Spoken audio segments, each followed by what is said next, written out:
मतलब पहाड़ बनाया ऊपरी, मीनार कुछ करते बारिश है नहीं यार, मुझे ज़हन में नहीं आया यार।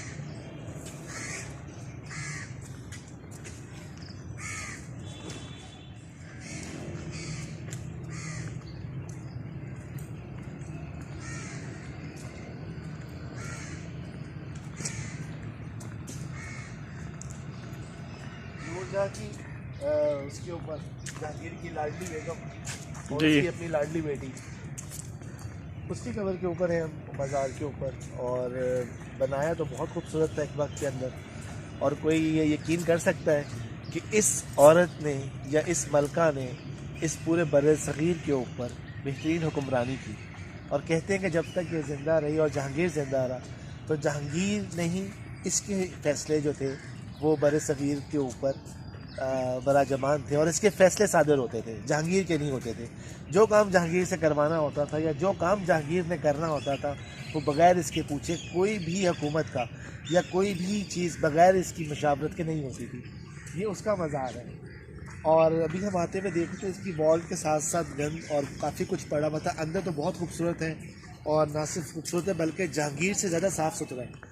जहांगीर के मकबरे के ऊपर सबसे इंपॉर्टेंट चीज़ ये कि वहाँ पे जाएं तो बच्चे क्रिकेट खेल रहे हैं या बहुत ज़्यादा रश है, और ऐसा वाला रश है कि जिसको देखकर आपको लगता नहीं कि वहाँ पे जहांगीर सो रहा है। लेकिन यहाँ पे पुरसकून है, और फैमिली आउटिंग के लिए भी बहुत ज़बरदस्त है। आप यहाँ पर आकर बहुत आराम से जो है ना यहाँ पर बैठ के अपना टाइम भी कर सकते हैं, स्पेंड कर सकते हैं। और इस मलका को एक तरह से आप ये कह लें कि इस मलका को जो है ना वो आप देख भी सकते हैं और इसको कह भी सकते हैं या सोच सकते हैं अपने उसके अंदर कि वक्त इस तरह से तब्दील होता है कि जहाँ के ऊपर लाखों लोग इस मलका की ज़ियारत के लिए।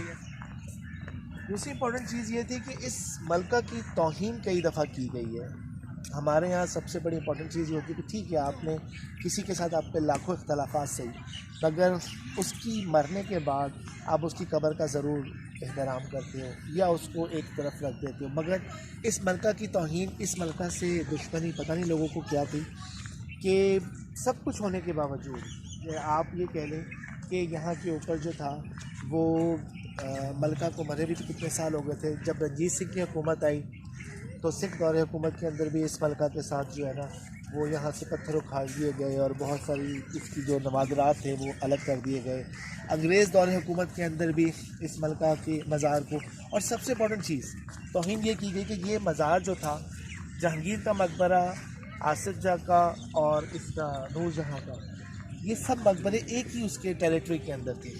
तो अंग्रेज़ों ने क्या किया, और तो कुछ नहीं कर सके, उन्होंने इसके दरमियान से ट्रेन गुजार दिया। ये जो ट्रेन गुजर रही है, जो रेलवे लाइन गुजर रही है, ये आगे और पीछे से भी जा सकती थी, कोई और रूट भी ले सकती थी, लेकिन नहीं, जानबूझकर इसके मज़ार के दरमियान से गुजारेगी ताकि इस मज़ार की एक दफ़ा फिर तौहीन की जा सके किसी भी हवाले से। तो अब ये है कि इस मज़ार के हुस्न को मानंद करने के लिए ये ट्रेन, अभी भी आपने देखा होगा हमारी इस लाइफ के दरमियान ये ट्रेन जो है गुजरी है, तो ये ट्रेन अंग्रेज़ दौर में यहाँ से गुजारी गई थी और ये बिल्कुल रूट से हट कर है। और अगर आप थोड़ा सा रेलवे लाइंस को या रेलवे की उसको जानते हैं तो आपको ये पता लग जाएगा कि ये जानबूझ के ये एक क्रॉस मारा गया है। स्ट्रेट लाहौर के लिए जाया जा सकता था, लेकिन इस मज़ार के दरमियान से गुजारा गया ताकि जहांगीर और नूरजहाँ के मकबरे को बीच से बाइफरकेट किया जा सके। तो अब तो खैर हो चुका है। अब पाकिस्तान बनने के बाद तो कोई ये नहीं कह सकता कि हम कुछ बेहतर कर सकते हैं या इस रेलवे लाइन को जो है ना वो दोबारा से एक ऐसी नहज पे ले जाएंगे जिससे ये मज़ार का हुस्न दोबारा जो है ना वो जो मानद पड़ चुका है वो दोबारा से सही हो जाए। मगर फिर भी दोबारा से रेनोवेशन हुई है इस मज़ार की, और इस रेनोवेशन का सबसे इम्पोर्टेंट काम ये हुआ है कि यहाँ हमें जहांगीर के मुकाबले में इस जगह के ऊपर बहुत सुकून है। और सामने नूरजहाँ की जो है वो तावीज़ है, और जो मेन तावीज़ है इसका वो इसके नीचे है। एक ज़माने में ये जो आपको ईंटें नज़र आ रही हैं, यहाँ से रास्ता था नीचे जाने का, और दूसरी साइड से भी सीढ़ियाँ थी जो नीचे जाती थी, जो इसकी मेन जो जिसको कह लें कि आप तावीज़ है कब्र का, वो नीचे जो मौजूद है वहाँ तक। मगर अब वहाँ तक के रास्ते बंद कर दिए गए, शायद कोई रास्ता खुला हो। तो वो एक जगह थी, बहुत सारे लोग गए, एक वक्त में मैं भी गया था। तो अब वहाँ वैसे कुछ नहीं है, कमरा है एक मट्टी का और कुछ भी नहीं, लेकिन अब ये कि उन्होंने रेनोवेट करके ऊपर उसको बिल्कुल ऊपर शादी में बना दिया।